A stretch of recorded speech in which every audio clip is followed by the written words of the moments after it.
Hello there, and welcome back to War Thunder aboard the Mig-23MF, the first chat video of 2022, and we are in the same plane that was star of the last video of last chat year.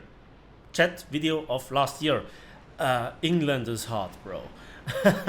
So the Mig-23MF, this is the revisit, not even a week after I did the first video on it. Now, why was that necessary? Well, first of all, thank you to everybody in the comment section of the first video pointing out what I could have done better in a civilized manner.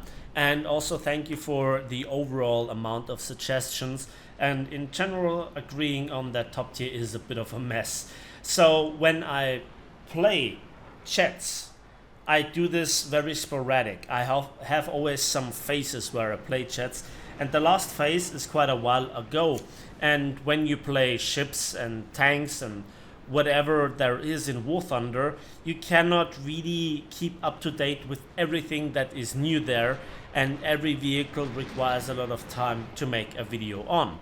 And in the Mig-23MF, in the first video, I just had a very long series of unfortunate battles and also a lot of mishaps where the technology in question just didn't work.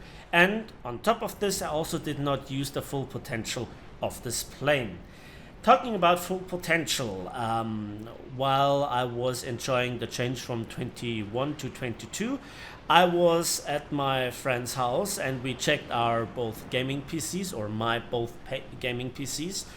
We were also improving the capabilities of the rendering software, found out a hilarious bug that plagued me actually for years.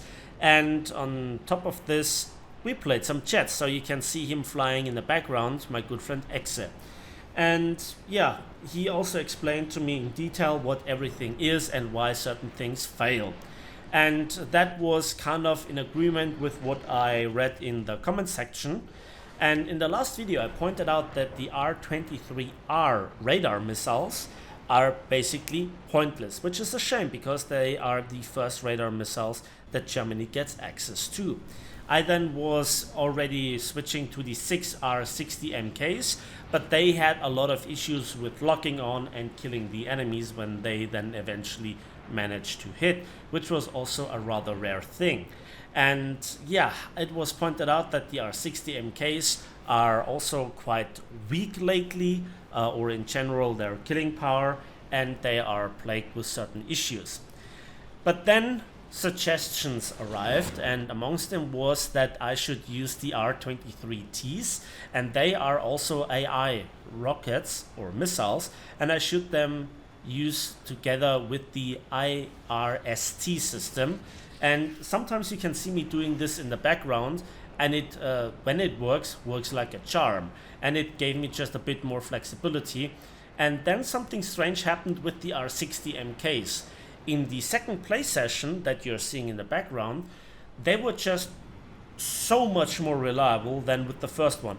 I don't know if there was a minor patch that I overlooked or something, but they tracked more efficiently. They did not get distracted that often by flares, so it was, instead of 95%, it was 90% distraction by flares, but that, you know, makes a few missiles here and there. And also they killed much more reliable. So I don't know if this was just a coincidence, a series of bad and good luck interacting with each other, I don't know, but they are just overall better in my experience now than they were like a few days ago. So that's just what it is. Certain things didn't change. The 23mm GSH-23L is still a rapid-fire grenade launcher, so low muzzle velocity, but when it hits, enemy is dead. And also you still have a very limited amount of flares. So overall 12, and if you use the mixed, you have only 6 pops of them at all. And that is a bit of an issue because there are a lot of missiles flying around at top tier. And also the chaff doesn't really work versus radar missiles once they are fired in the first place. But they should help versus the previous lock-on in the first place. But yeah, sometimes it worked, sometimes it didn't. However, what about the plane? Let's finally talk about the plane. So you might have seen it in the video, the wings can fold forwards, and those sweep wing designs, well, let's make it clear, I love the look of that, and I also love the performance of it, and that allows you to be much more maneuverable at lower speeds, especially around 900. It quite makes the difference, and that is very effective at dogfighting. But should you really dogfight in a plane like this? Because, you know, it's top tier. Well, at some point the scenarios arise, and then you better have the capability instead of not having it. You can fold them around, forwards and back ones, like you desire, manually. But I'm not too much into this. I leave it to the autopilot, so to speak, or to the automatic system rather. And that just works good enough for me. People that really want to fly this plane, they at some point probably will get a bit more performance out of this when they then switch to manual control. But let's be honest, I don't have the time for that, and it works good enough. Sorry about this, but this is how I see it in this case. But you know, I'm not criticizing it for that, just to make the difference here. The next thing is the speed. The speed of this plane is fantastic, but only with the afterburner. And so I use 20 minutes of fuel. So if you use 20 minutes of fuel with afterburner and the 6 missile loadout that I'm using, you can reach Mach 1.1, maybe even a bit faster than this on the deck. And you also have a very impressive climb rate. And so that allows you to get into position if you want to. And yeah, you have to start from the airfield, so no air start. The stat card lists, by the way, the rate of climb with 170 meters per second, so 150 with the missile load, basically, plus minus a few meters. The overall performance of this plane is nice. I have nothing against it, don't get me wrong. But you have battle rating 11.0, so you are fighting also with some even nastier stuff alongside the Mig-23MF I, which is at 11.3, and also now got access to the R60 MKs.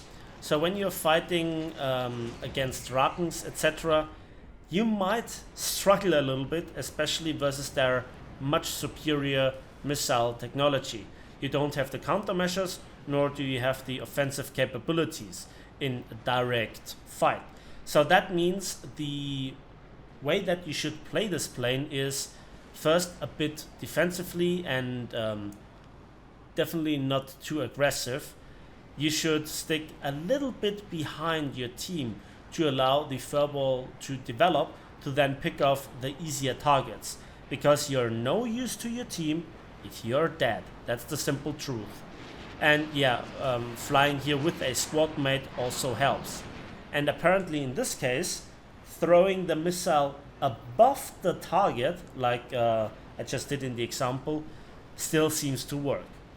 So when this plane works, it's actually working like a charm, and I love it. In this case, I got actually 3 kills in one battle.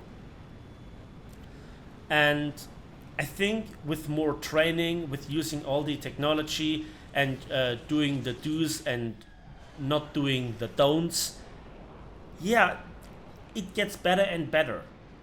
I'm still not a fan of top tier though. And one thing that I cannot forgive, Exe, is that spectacular kill steal, because it was one. And a sorry is not a good excuse.